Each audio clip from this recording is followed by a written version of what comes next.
გაგმარჯოს ჩვენ ვისაც ძლიერ გვიყვარს ლიტერატურა და ისევ თამაში ჭვავის ხანაში და ვაგრძელებ პირდაპირ მონაკვეთით.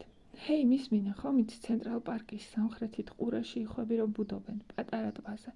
შემთხვევით ხომ არ იცი სად მიდიან იხვები როცა ტბა იყინება. ვიფიქრე შეიძლება შემთხვევით გწოდნოდა. ვიცოდი მილიონში ერთი შანსი იყო, მაგრამ მაინც ვკითხე. მთელი ტანით მოტრიალდა, ისე მომაშტერდა თითქოს ცოფიანი ვიყავი. რა გინაწმაო თქვა მან, ჩემ გაშაყირებას ვცდილობ. ეს არის ჰოლდენის საუბარი ტაქსის მცველთან. დიალოგი ჰოლდენსა და ტაქსის შორის ნიუ-იორკში ჩასული ჰოლდენი ჯერ 20 წუთისა ტელეფონო ჯიხურში დგას და ფიქრობს ვის დაურეკოს, ისე რომ დედამისმა და მამამისმა არ გაიგონ რომ სკოლიდან წამოვიდა. მერე ხელს ჩაიქნევს და ტაქსს ქირაობს სასტუმროში მისასვლად. სასტუმროში შთაბეჭდილების მოხდენას ცდილობს. მაგრამ ძალიან მალე ხვდება, რომ სრულიად ამაოდ, რადგან მისაღებში ისედაც იცია, რომ სასტუმროში ნორმალური ხალხი არასოდეს ჩერდება და მერე 65 წლის პორტიეს უყურებს და ეცოდება მისი გაფლანგული კარიერა. წარმოიდგინე, 65 წლისა ჩემოდნებს რომ დაათრევს სასტუმროში და ფეხის ქირას მოთმინებით ელადები. ალბათ გონება არც ისე უნდა გიჭრიდეს, მაგრამ მაინც სადავაო, ამბობს ჰოლდენი. და საერთოდ მის პერსპექტივიდან დიდების სამყარო წარმოუდგენლად სულელურია. დიდები პათეტიკური ხალხია, მაგრამ არა ამოცხო სიტყვის ჩვენთან დამკვიდრებული გაგებით, არამედ სულ სხვა უარყოფითი მნიშვნელობით. პათეტიკური ეს არის გაზვიადებული, გატყლარჭული, უაზროდ სენტიმენტალური სიგიჟემდე აბსოლუტური სისაზღვრემდე საცოდავი, ღირსების საკუთარი თავის რწმენის სრულიად დამკარგავი, მლიქვნელი და ცოცხალი იდეების სასაფლაო. წარმოიდგინეთ, თუ ეს სიტყვა სინამდვილეში ამას ნიშნავს და ჩვენთან მთელი კომუნისტების პერიოდის განმავლობაში და დღესაც, მაშინ შეიძლება ითქვას საქებარ სიტყვად მიიჩნეოდა და პათოსი და პათეტიკა იდეოლოგიის განუყოფელი ნაწილია და დღეს ის არის ამ მსუბუქი ის აქვს დაცინის მნიშვნელობა გააჩნიათ ან ვილაპარაკობს. წარმოიდგინეთ, თუ ეს სიტყვა ჩვენთვის მარტო ამას ნიშნავს, სად გვიცხოვრია, ხო? იმიტომ რომ თურმე ყველაფერი იყო გაზვიადებული, გატყლარჭული, უაზროდ სენტიმენტალური სიგიჟემდე აბსურდული სისაზღვრემდე საცოდავი, ღირსების საკუთარი თავის რწმენის სრულიად დამკარგავი, მლიქვნელი და ცოცხალი იდეების სასაფლაო და ჩვენ ამას უბრალოდ ვერ ხვდებოდით. დღესაც ბევრი ნაწილს ამისას უბრალოდ ვერ ხვდებით, როგორც მამარდაშვილი იძახის, ყველა ჩვენთაგანში დალექილია სიბნელე, წარმოუდგენელი სიბნელე იდეოლოგიური პერიოდისა, რომლის განგათავისუფლება ყველა ჩვენთაგანის ვალია. ჰოლდენის თვალში დიდები ასეთები არიან და ამიტომ ის ამ თამაშს არ თამაშობს და მასეცა ნებისმიერი თავყრილობა პათეტიკური თეატრია, ფარსი, უნჯო, სპექტაკლი და საერთოდ არ გინდა მან როლი ჰქონდეს. ასე რომ გარეთ რჩები, აქ ალბათ გამოსავალი ისაა, რომ საკუთარი თეატრი წამოიწყო, სადაც შენ თავს დააბრალებ უნჯობას და ეცდები გამოსწორდე და ჭეშმარიტ დრამატურგიას ეზიარო. მაგრამ სანამ თეატრის რეჟისორი, დამფუძნებელი და წამყვანი მსახიობი გახდება, ჰოლდენი მარტო, ასაოცრად მარტო და ანგაჟმენტს ეძებს, იქნებ სადმე მისი შესაფერის თეატრიც იყოს. მე მუდმივად ამ მაქვს ეგ შეგრძნება, ხო, რომ საზოგადოების უდიდესი ნაწილი ყალბია, იმიტომ რომ ყველაფერი იმაზეა მიმართული, რომ უთანხმოება არ მოხდეს, კონფლიქტი არ მოხდეს, რაღაცა ისეთი არ იყოს, რაც უცნაურია, ინდივიდუალური, ყველაფერი უცნაურია, ამიტომ ადამიანები უკიდურესად ყალბერღს თამაშობენ იმისთვის, რომ არანაირი კონფლიქტი თავყრილობის დროს არ მოხდეს და ის ვინც მაგალითად ცოტა უცნაურად იქცევა,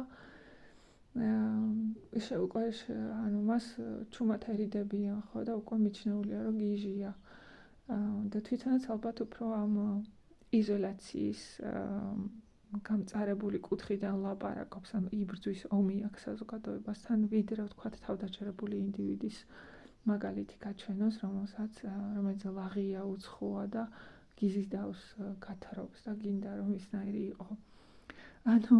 ყველა მხარე, ერთ მხარეს სერიოზული სიყალბეა და მეორე მხარეს ომი, ასე ვთქვათ, ინდივიდი თავის-თავში დარწმუნებული უნდა იყოს, ხო, გაწონასწორებული, ომი არ უნდა სჭირდებოდეს და მტკიცება სხვასთან, თუ ვიღაცას უმტკიცებ, ესე იგი შინაგანად საკმარისად ძლიერი არ ხარ. მეორე მხარესაც სუსტი არსებები არიან, რომლებიც ცდილობენ რაღაც ინდივიდუალური მაინც ჰქონდეთ, რა მოტივებიდან გამომდინარე, არ ვიცი, მაგრამ აშკარად არა საკმარისად ჭეშმარიტი მოტივებიდან გამომდინარე, იმიტომ რომ მაშინ ომს არ გამართავდნენ. ხო და ძირითადად თუ დააკვირდებით თავყრილობებზე ეგეთი სიტუაცია ხოლმე. რასაც მე ამ ბოლო დროს უფრო იუმორით ვუყურებ, ანუ აბსურდი იუმორის წყაროა, ანუ აბსურდი თუ გინდა გაფანტო, უნდა დასცინო. ხო, მაიმუნობა horsing around. დამწერია ადრე, რომ გზა არის მეთქი სოფლის ტრიალთან შესარიგებლად, რომ არ შეგძულდეს ყველაფერი. ყველაზე მძაფრად ეს მაშინ ჩანს, როცა ჰოლდენს ბავშვი მეძავი და მისი სუტენიორი ფულს წაართმევენ და თან ერთ-ორ წიხლსაც ჩააზილავენ. ჰოლდენი მთელ სცენას თამაშობს ფილმიდან, როგორ ჩაცხრეს და სისხლისგან იცლება და აღარ იცის, რომელი სცენა უფრო ბანალური საზღარი და საცოდავი, უფრო პათეტიკური, კინო თუ ცხოვრება, ცრუგმირებით უმაკო მსხვერპლი. და ვინაა საერთოდ მსხვერპლი და ვინ გმირი ჰოლდენი, ბავშვი მეძავი თუ სუტენიორი, ჰოლივუდი ყველაფერს კლიშეებში სვამს. და ხელოვნება ცარიელი ხატებით გივსებს სულს და რაც უფრო უცარიელდება ხალხს სული, მით უფრო შემზარავია და აუტანელი რეალობა. თუ ვინმე ცრუმითებს ამკვიდრებს, ეს კინოა, ასე ფიქრობს ჰოლდენი და რაღაცილად მართალია, ოღონდ მარტო კინო არა, ანუ ლიტერატურა გატარებული იდეოლოგიის წნეხში კლიშეებს და ცრუ ხატებს ამკვიდრებს. და თვითონ ცარიელდება აზრისგან და ეს პრობლემა გვაქვს დღეს ჩვენ, რომ ლიტერატურა მასწავლებლების 99%-ს არ ესმის და ბავშვებს მით უფრო ვერ ასწავლიან და არის ეს ენა, თავისთავად ჩვენი ენა დაცლილია ყოველგვარი ემოციებისგან და რეალობასთან შეხებისგან, ან ირონიისგან, ან სარკაზმისგან, არანაირი ის არ აქვს, გემოს უნიფერი, ანუ ბავშვები ისეთ რანგული გაგისკდება, ან ყველაზე უფრო უნიჭო საგაზეთო სტატიაზე კიდევ უფრო უნიჭოდ, მაგალითად გუშინ საღამოს სტატია ვნახე Facebook-ზე და ანუ ზეპირად რაც მახსოვს ის იყო, რომ ბათუმში პლაჟზე ვიღაც კაცი გაშიშულდა, რამაც მოქალაქეების უკმაყოფილება გამოიწვია, ესე წერა სტატიაში. და 112-ში დარეკეს. პოლიცია მოვიდა და მოუწოდა მოქალაქეს მისკენ რა ქვია, წესიერი ქცევისკენ და ბოლოს რა იყო, აღარ მახსოვს, ხო. ანუ თვითონ შემთხვევა არის ძალიან სასაცილო. ანუ როგორ შეიძლება ამ შემთხვევაზე ეს ოფიციალური და არაფრის თქმელი ტონით წერო, ხო? და მე ავდექი და მისი მეორე ვარიანტი დავწერე, ადამიანური ვარიანტი, ხო? სუსტად ეხაზე პირად არ მახსოვს, მაგრამ ნუ იქ როგორ წამოწვა, როგორ მაგალითად თუნდაც ენას დააკვირდით, ანუ მე დავწერე, რომ ბათუმში მამაკაცი დედიშობილა წამოგორდა პლაჟზე და მზეს მიეფიცხა, ხო, უკვე ემოცია, უკვე გეცინება, უკვე ხვდები, რომ რაღაცა, ანუ სასაცილო ამბავია და არა ტრაგიკული, ხო, იმიტომ რომ კომენტარებში კიდე ხალხი აგინებს და იძახის, რომ ქვეყნის იმიჯი შელახეს და გააძევეთ აგენა და რაღაც იგივე. ხო, და მე მაგალითად ქალებმა ლოყაზე ხელი იტკიცეს და წრულშვილიანად თავს გაქცევით უშველეს, ხო, და მამაკაცებმა კიდე იფიქრეს, რომ ჩივილი არ გვინდა, ხო, ბოლო დროს განვითარებული მოვლენების მიხედვით 112-ში დაარეკეს და თუნდაც წარმოიდგინეთ, როგორი უნდა ყოფილიყო 112-ში ოპერატორთან საუბარი, ხო, რომ აგერ ვიღაც ტიტლი კაცია და მოგვაშორეთ და ეს რონება რომ რააა და ეს სავარაუდოდ ეთქვის, რომ გაშიშვლდა ვიღაცა დეგენერატია და დააოკეთ ვინმე, ხო, მოიყვანეთ პოლიცია. ხო, და მე პოლიციის დამოკიდება, ანუ ეს ყველაფერი ხო ფანტაზია, ანუ ენა რაში გჭირდება, ანუ სიტუაციის აღწერა. სიტუაციას ხო უამრავი ის აქვს, ელფერი არა ჩვენთან, აი ეგეთი ის უნდა გააშანშალოს რაღაცა დაცლილი აბსოლუტურად რეალობისგან და მე ანუ იმდენად აკრძალულია ენაში საერთოდ რაიმე, ანუ იმის გამოყენება, ანუ აკრძალული რომა ეს ჩემი მოგონილი არ არის, ბავშვები როცა ვეუბნები, რომ მაგალითად შეფუცხუნდა, ელეთ-მელეთი მოუვიდა, ანუ არამზადა, ანჩხლია, კაპასი, ანუ წელს მეკითხებოდნენ მაგალითად, რომ მისაღებია ანჩხლის და კაპასის დაწერა, ანუ ცოტა ის ხო არ არის, როგორ თქვა, არაკომპეტენტური სიტყვები, ანუ უფრო კომპეტენტური სიტყვები არა გაქვს. ანუ მოკლედ რთულადაა საქმე რა. ხო, ანუ ჩვენთან ეს კიდე ყველაფერი უფრო რთულია. სასტუმროში ჰოლდენი ვერ იძინებს და ძალაუნებურად სხვა ნომრების მდგომრებს უთვალთვალებს. კაცი, რომელიც ქალის ტანსაცმელს იცვამს და სარკეში ესიყვარულება თავის თავს. ახალგაზრდა მიმზიდველი ქალი და მისი საყვარელი პირში დაგუბებულ წყალს ასხამენ ერთმანეთს და იცინიან. ჰოლდენი ჩვეული ირონიით ამბობს, რომ ლამის გავიქეცი და სტრატლატერს დავურეკე, რომ ჩამოსულიყო ამ სასტუმროში მეფედ იგრძნობდაო თავს. და მე ისევ თავის განცდებს აანალიზებს ყოველგვარი მოგონილი სირცხვილის და სიყალბის გარეშე. საქმე ისაა, რომ ასეთმა საზღვრებებმა მაინც შეიძლება თვალი მოგდაცონ და მოგაჯადავონ. მაგალითად, ის ქალი და კაცი როგორც ერთობიან, შეიძლება გაუგო და მიხვდა, რომ ასე შეიძლება კარგად გაერთო. თან თუ მთვრალის ხარ და საერთოდო, მაგრამ თუ გაანალიზებ, არსი ბოროტიაო, ყარსო, იმიტომ რომ თუ გიყვარს გოგო, მისი სახეც გიყვარს და ფრთხილად უნდა იყო, რომ არ დააზიანო მშვენიერი სახე სისულელეებით. ანუ სინაზე მშვენიერება აფლობა, სიმახინჯეო, ხო? ანუ გართობა შეიძლება იყოს უკიდურად მხოლოდ გართობისკენ და წუთიერი კმაყოფილებისკენ ტოლვა შეიძლება იყოს დაცლილი აბსოლუტურად ყველანაირი აზრისგან და რაც აზრისგან დაცლილია, ყველაფერი მახინჯია, ყველას არსი ყარს. ანუ კიდევ ერთი საინტერესო ფაქტორია, ხო, რომ ადამიანები იმდენად თხრებიან კომუნისტური იდეოლოგიით, რომ ყველაფერი მარტივია, ცხადია, არაფერს ანუ არანაირ რეალობასთან დაპირისპირება არ გვჭირდება, არანაირი ბნელი ჩვენში გინთ არ არის. როცა ლაპარაკობ ამ ყველაფერზე, ეს საოცარი არგუმენტი აქვს რა, რომ გეუბნებიან, რომ შენ ახარ ბოროტი, შენ გაგის ბოროტი თვალი და შენ ხედავ, ანუ იმის არ იყოს ბავშვები რომ ამრალებენ, რომ შენ გამოიგონე ქართული ლიტერატურის ანუ მთელი ეს ლიტერატურა და თავის სახეებით და შემდეგ და ჭეშმარიტ შენ გამოიგონე ჭეშმარიტება, შენ გამოიგონე სიტყვები, ახლა გაბრალებენ, რომ შენ გამოიგონე, რომ სამყარო ბნელია. ხო, და რაღაც მომენტში ეს თავიდან სანამ გაიაზრებ რა შეგდაბენ ბრალს, მოქმედებს, ხო, ანუ მით უმეტეს თუ პატარა ხარ, შეიძლება იფიქრო, რომ მე ხო არ ამჭირს რამე, ანუ მე ხო არა ვარ ისეთი, ანუ იქნებ ჩემშია მართლა ეს ბოროტება და რატო სხვა ვერავინ ვერ ხედავს. ხო, იმიტომ იზოლაცია რთული ამბავია, როცა ირგვლივ ყველა სხვანაირად ფიქრობს და შენ სხვა აზრი გაქვს, ესეც იზოლაცია, ხო, და დიდი წნეხია, რომ არა დაუთმო და ეძებო გზა ჭეშმარიტებისკენ და თქვა, რომ არა, ანუ მოდი კიდე აქ ის გამოგადგება ალბათ, რომ ღმერთი ბოროტს არ ბადებს, ხო, მე ბოროტი არა ვარ. ანუ ღმერთი არ დაბადებს ჩემში ბოროტს. ყველაფერი რაც ბნელია, ნათელი რომ მოიფინება. ნათელი, ანუ სახეს იძენს, ფორმას იძენს, დაეშვლებას იძენს, ფუნქციას იძენს, ხო? ანუ ბნელი გადადის ნათელში და ნათელი გადადის ბნელში და ძალიან ადვილად შეიძლება სიკეთე რაღაც სიტუაციაში იქცეს ბოროტება და ბოროტება სიკეთეთ. კაი ამბავი ისაა, რომ ყოველთვის შეგიძლია ჭირის აშენად გამოიყენო და ხეირი ნახო. ხო, საბოლოოდ ჭრეტა ის დილემა, საბოლოოდ აქ ის დილემაა, როგორ უჭირს ადამიანს აზრსა და უაზრობას შორის ზღვარზე სიარული. უაზრობა მსუბუქია, ადვილი, აზრს მოპოვება უნდა ძიება. დაკარგვა, მე ისო პოვნა. სანამ არ ჩაუღრმავდები, არს ვერ ხედავ და როცა დაინახავ, აღიარება არ გინდა, ასე რომ უაზრობაში თავდავიწყებაში ტოპავ და მე შენი გადარჩენა შეუძლებელია. ჯეინთან დარეკვის ცდუნება ისე უხასიათობას ისე უხასიათობას ძლევს. ხასიათზე თუ არ ახარ ჯობია არაფერი გააკეთო. ეს ფილოსოფია ჩემთვისაც ნაცნობია. ხასიათი განწყობაა, ანუ რასაც შინაგანი განწყობა კარნახობს, ის უნდა გააკეთო, მაგრამ როგორ მიხვდე ეს განწყობაა თუ ხუშტური.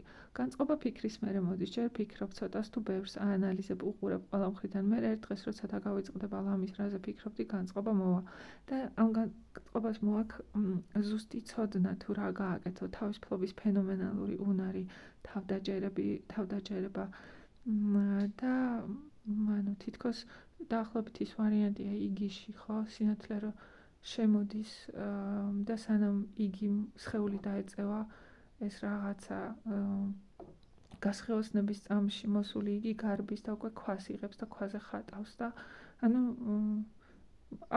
ასე ვთქვათ, აღმაფრენის მომენტი, შემოქმედებითი მომენტი, ხო, სადაც დიდი სინათლით ხარ გასხეოსნებული და აბსოლუტურად თითქმის გაუაზრებლად აკეთებს ის რაღაცა მეორე აკეთებს იმას, რასაც სხეული უბრალოდ ეწევა. ხოლო ხუშტური იმპულსურია, გაუაზრებელი და უფრო კონტროლის მაძიებელი.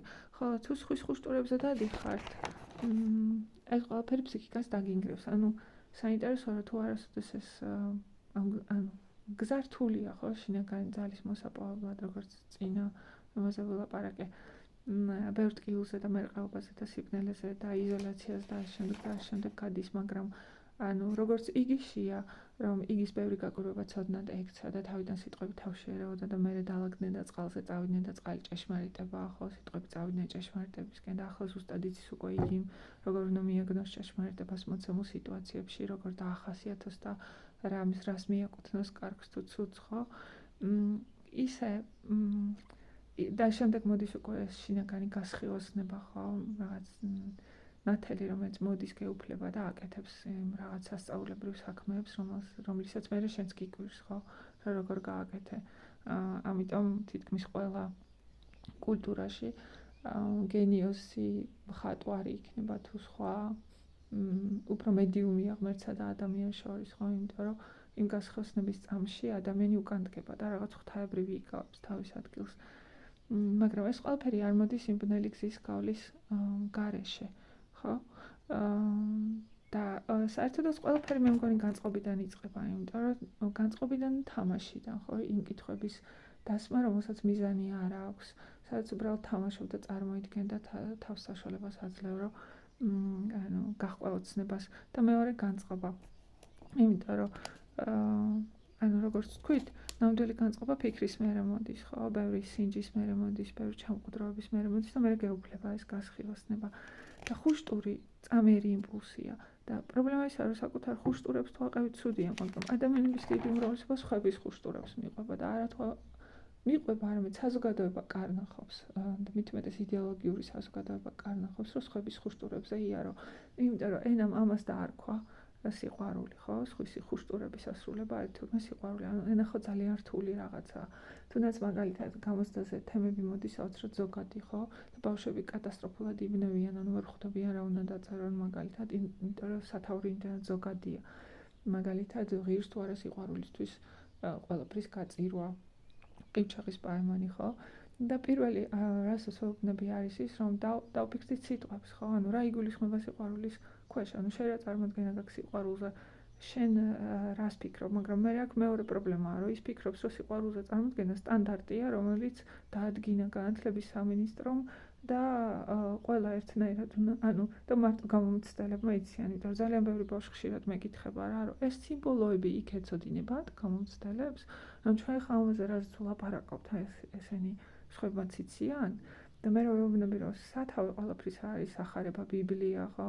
ანუ კულტურა, ლიტერატურა, მაინც არ შეერთ, იმიტომ რომ ის მათთვის მაინც მიუწვდომელი და ხელშეუხებელია, იმიტომ რომ არ კითხულობენ, იმიტომ რომ ხო, რა თქმა უნდა, ხა რთულია ამ ყველაფერთან პირადად შეჯახება, მაგრამ მე იმის თქმა მინდა, რომ სიტყვა სიყვარულის ქვეშ ძალიან ბევრი რამე შეიძლება იგულისხმო და არ შეიძლება მიიღო პირდაპირ რა იგულისხმება სიყვარულის ქვეშ, და ეციო, რას გულისხმობ შენ სიყვარულის ქვეშ, ანუ საიდან მოდის ძირითად წყაროები, რა კარნახობს, ხო, ეგო კარნახობს თუ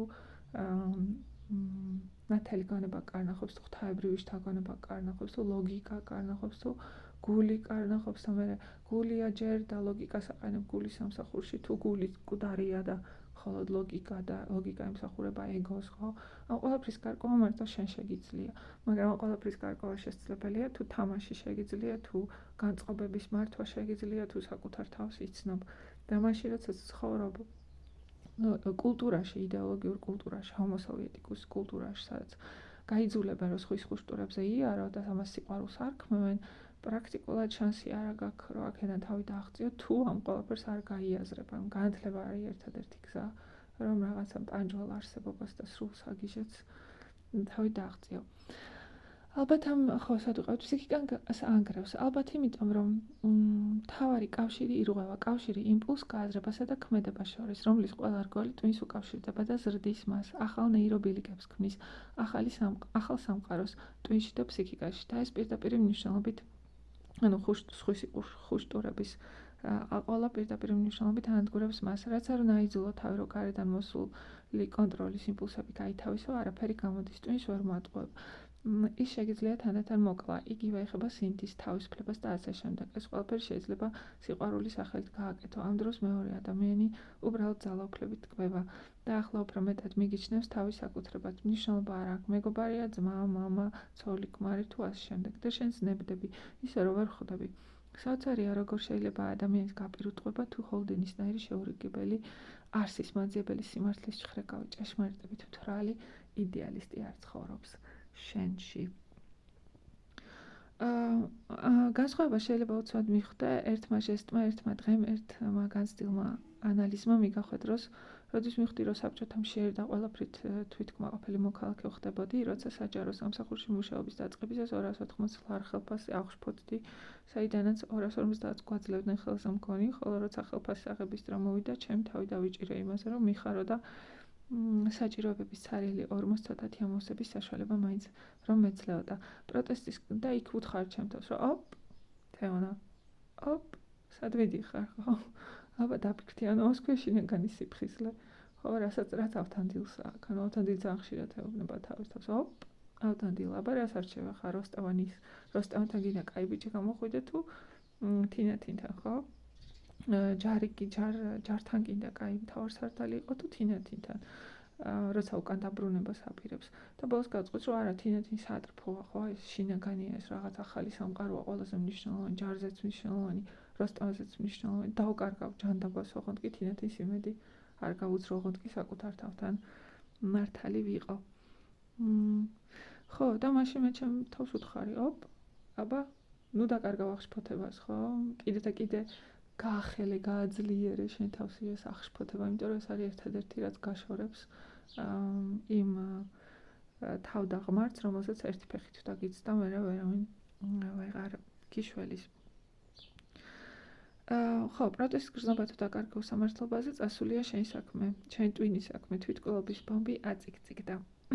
მეორედ მაშინ, როცა ისეთ საზოგადოებაში მოხვდი, სადაც არავის ეშინოდა იმის თქმით, რასაც ფიქრობდი და არც ხვებს უკრძალავდნენ კონფლიქტი, არ ადარდებდათ. მაშინ მივხვდი, რომ მე ვკარგავდი ამას და ცოტა ხანში ვეღარაფერი მიშველი და ისე გავებმებოდი რაღაც აბსურდში. კაცთმა ამებლობის დაშაქრული ღიმილის მიღმა მოსტრადის სამყაროში. ხო, და მერე ჰოლდენი ფეით კავენდიშს ურეკავს გოგოს, რომლის ნომერი პრინსტონელმა ედი ბერცელმა მისცა. ყოფილი ბურლესკის სტრიპტიზიორი, რომელიც ბერცელმა პრინსტონის სწავლებაზე მიიყვანა და კეთილშობილი საზოგადოება ამანისი აღაშფოთა, კინაღამ გააგდეს იქიდან. გოგო, რომელიც მეძავი არაა, მაგრამ ხანდახან გასეირნება უყვარს. საინტერესოა, რომ ჰოლდენი გაწიწმადებულ ფეითს, რომელსაც ღამის 3 საათზე ურეკავენ, ამშვიდებს, მის გულს მოიგებს და საქმეს რო გაჩარხავს, მეორე დღეს შეხვედრაზე უარს ეტყვის. რატომ? იმიტომ რომ ხვალ სხვა დღეა და არ იცი რა იქნება და როგორ იქნება. ახლა განწყობაა, ახლა მზად ვარ შენთან გამოვიდე, მაგრამ ხვალ არ ვიცი. სრული ჭეშმარიტება ამბავ დროს მაგდას კონდე მივედი, რომ საბოლოოდ ის ურთიერთობებია ნამდვილი, რომელიც მიუხედავად აწდელი დროის, ადგილისა და შესაძლებლობებისა, მაინც მომნახავს და შემხვდება. თუ არა, მაშინ ხვალ არ ვიცი რა ხდება, ხვალ სხვა სამყაროა. არ ვიცი, ამასაც იდეალიზმი ჰქვია ალბათ, რადგან განწყობას ბოლომდე მიხვები წინააღმდეგობებს ებრძვი და თუ ასე არ მოხდა, სურვილი გიქრება. რადგან სასწორკვეთილი და სურვილის მონა არ ახარ, სხვა საყრდენი გაქვს, კარგი იქნებოდა ტალღას გახოლოდი, მაგრამ თუ არა, დაველოდები ხვალ ისევ გაჩნდება ახალი ტალღა. თუმცა არის ამ დამოკიდებულებაში ეჭვი და სინანული ჰოლდენთან საკუთარ თავს ამონათებს, რატომ თქვა უარი მეორე დღეს შეხვედრაზე, მაგრამ მე პირადად ეგ ეჭვი აღარა მაქვს. საყრდენი საკუთარი თავია, ანუ მარტოობა სიკვდილის ლოდივით აღარ გაწובה, არამედ თავისუფლებას განიჭებს, რადგან მოგწონს ტიპი, რომელსაც ელაპარაკები, ხმა შიგნიდან, რომელიც მხოლოდ მარტოობისას გელაპარაკება და ყოველთვის ახალი აზრები აქვს. ჩემი აზრით მახინჯია ადამიანი, რომელსაც ეს საყრდენი არ აქვს და მხოლოდ ხვის კამპანიაში ტყლარჯვისას, გრეხისას, თითლიბაზობისას, ლაქუცის და ფაფხურის დროს უჩნდება საკუთარი თავის რწმენა. ანუ როგორც იგი ეუბნება ნის, ხო, რომ ნი რომელმაც ფიზიკური ტოლვა უფრო მაღლა დააყენა ვიდრე სიყვარული, ხო, მახინჯია და ეგ ნამდვილი ნი არ არის. ანუ მახინჯი ნი ნამდვილი არ არის, ანუ ის არ არის, რაც ღმერთმა შექმნა. ანუ საინტერესოა, რომ იმ დღეს ყივჩაღის პოემაზე რომ ფიქრობდი და ვცდილობდი უკეთესად ამეხსნა. შევადარეთ ერთმანეთს ხალხური ყივჩაღი და გიორგი ლეონტის ყივჩაღი და იქ არის მაგალითად ერთი მომენტი, სატრფოს თმები, ხო, ხალხურ ლეონტესთან სატრფოს თმები თავთუხის ყანებს გავს. ანუ თავთუხის ყანებს რო უყურებ მათ ლივლივს, ფეროვანებას, მზის შუქს, ხო, როგორ გადადის, გახსენდა, ანუ რასაც გრძნობ, იგივეს გრძნობ, როცა სატრფოს თმებს უყურებ და ანუ თავთუხის ყანებს რო უყურებ, ის რასაც გრძნობ, აბსოლუტურად აბსტრაქტულია, ანუ ყოვლის მომცველია, ხო, საოცარი სიმშვიდის და მშვენიერების აღმძვრელია. ანუ უყურებ ღვთის ქმნილებას და ივსები რაღაც საოცარი ესთეტიური ენერგიით, რომელსაც სახელი უბრალოდ არ აქვს. და თუ იგივეს განიცდის სატრფოს თმებს რომ დაინახავ, ეს არის სიყვარული, ხო? ანუ ყველაზე ახლოს რაც შეიძლება თქვა, იმიტომ რომ მაგალითად კიდე ბავშვებს ის პრობლემა აქვთ, რომ ვერანაირად ვერანაირად ვერ არღვევენ ამ ბარიერს, რომ თავისუფლად წერონ და მე მგონი წინა გაკვეთისა რაღაცას მივხვდი, რომ ანუ იდეები მაგალითად, როდესაც იდეებს აყალიბებ რაღაც ლოგიკური ფორმით, ეს მათთვის ძალიან მშრალია და უჭირთ ასე წერა, მაგრამ რო ვკითხე, რომ მაგალითად რა მოახდინა ყველაზე დიდი შთაბეჭდილება, მითხრეს, რომ ვეფხისტყაოსნის გმირებმა და იმან, რომ როცა ვეფხისტყაოსნის გმირებს ვადარებდით სხვა გმირებს და კონტრასტს ვხედავდით და უცბად თავში დავმარტყა, რომ გმირები არიან მხატვრული სახეები, განზოგადებული იდეებისა, ხო? ცოცხალი, ასე ვთქვათ, ხელშესახები იდეებისა და ალბათ ერთადერთი გზა ამ შემთხვევაში გადალახო ეს იდეოლოგიით დამახინჯებული ენა და აზროვნება არის ის, რომ ან საერთოდაც სიუჟეტები, იდეები შეუძლიათ დაიმახსოვრონ, რომ მხოლოდ იმ შემთხვევაში, თუ ცხადად შეუძლიათ წარმოიდგინონ პერსონაჟები თავიანთი ქცევით, საუბრით, მანერით და ასე შემდეგ. და პრაქტიკულად ახლა მაგას ვაპირებ, რომ რაღაც პორტრეტებზე გავაკეთო აქცენტი, რომ პორტრეტები დაიმახსოვრონ გმირებისას დეტალურად, ზუსტად და მაშინ სიუჟეტიც გახსოვს, თავგადასავალიც გახსოვს, გზაჯვარედინიც გახსოვს და ასე შემდეგ და ასე შემდეგ. ხო, და რატო დავიწყე ეს ყველაფერი? ხო, მახინჯინიო, ხო? ნამდვილი არ არის, ხო, სიყვარულს მომდი. ხო და კიდე ხალხური იმაში, იმიტომ რომ მაგალითად ხალხურ ყივჩახში, იქ ყივჩახი რაც აკეთებს არის ნაცნავში ხელს ჩასჭიდებს ქალს და თავისკენ მიზიდავს. ანუ ეს მეტისმეტად ფიზიკური პირველყოფილი, ანუ ხორციელებნების გამომხატველი ჟესტია, ხო? რომელშიც უფრო მეტი დაუფლების სურვილი და აგრესია და არ არის არანაირი მოწიწება დისტანციას გაოცება აღშფოთება, რაც იქ ყივჩახის პაემანში ორივეგან თმებია, ანუ იქაც თმებია და შედარებულია ყანასთან და ეს მიუწვდომელობის, ყოვლის მომცველობის, საოცარი მშვენიერი ენით უთქმელი მშვენიერების განცდა სათრფოს რომ უყურებს და აქ პირდაპირ ეს ხორციელი აკას თმებს რომ დაინახოს და ლამაზი უბრალოდ უნდა მოიზიდოს, თავისკენ შეიგრძნოს, ხო, ხელი ახლოს და არ აინტერესებს იქ სათრფოს სახე, შინაგანი და არც არანაირი მოწიწება და საოცარი განცდა არ ეუფლება. ხო, ის მახინჯია, ეს მშვენიერია. ასე როცა მაგალითად ადამიანს ეუბნებით, რომ ეს სახე ადამიანისა მახინჯია, ადამიანი, რომელსაც შინაგანი საყრდენი არ აქვს, საკუთარ თავთან მარტო დარჩენა არ შეუძლია, საკუთარ თავი არ ევასება, ასე ვთქვათ, ხო? და მხოლოდ სხვებთან თითლიბასობისას და წყლარჯვისას გონია ადამიანი თავი მახინჯია, არ უნდა ჩათვალო, რომ მე ბოროტი ვარ და იმიტომ ვამბობ ამას, ან მე შენი ის მინდა რა ქვია მიწასთან გასწორება, ან რა ვიცი, ეგრევე შენ თავზე არ უნდა მიიღო, ხო, უნდა დაფიქრდე, არის ეს ჩემში თუ არ არის, რა დოზით არის და რა დოზით არ არის, ეგრევე არ უნდა უკუაგდო არა, ეს ჩემში არ არის, ხო.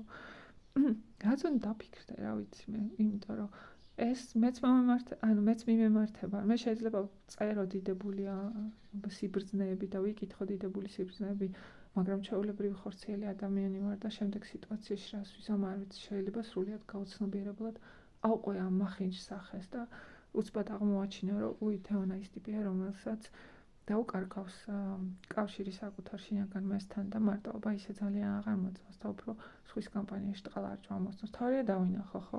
ალბათ ყველაზე დიდი შიში ჩემი ის არის, რომ ისე დავბრუნავდე, რომ ვერ დავინახო, რომ რაღაც სისულელეს ვაკეთებ და ყველაზე დიდი ასე ვთქვათ ნათელხილის მომენტებიც ეგ არის, ხო, რომ უცბად რო აღმოაჩინე, რომ აბსოლუტურად ბრმაყოფილ ხარ. ოღონდ მე არ მეუფლება სირცხვილის განცდა და ტრაგიზმის განცდა, მე მიხარია, რომ მივხვდი, რა კაია, გამოსწორება შემიძლია. რა თქმა უნდა, შეძრწუნება არის. ალბათ არის, ხო, სირცხვილით შეძრწუნება ტრაგიზმით, მაგრამ ძალიან მცირე ხნით. იმიტომ რომ ჩემი შინაგანი, იმიტომ რომ როცა შეპყრობილი ხარ,